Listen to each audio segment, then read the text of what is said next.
असं मी येताना बघितलं. मोठे मोठे बोलत होते, आमचा आमदार दमदार आमदार. वा, काय दमदार आहे. नाव काय त्याचं? तिकीट.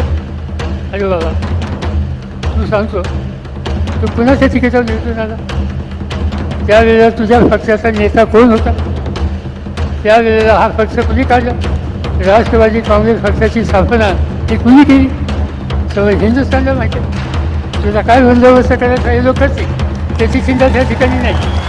पण निदान चुकीच्या गोष्टीला फाशी वाजवू नको.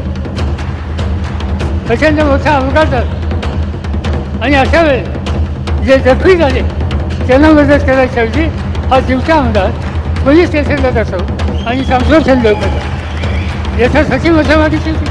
आणि ज्या कुटुंबाच्या लोकांना सत्याचा मार्ग चालला, तरुणांना उद्ध्वस्त करता अशा लोकांच्या फाशीची तुम्ही वेळ असा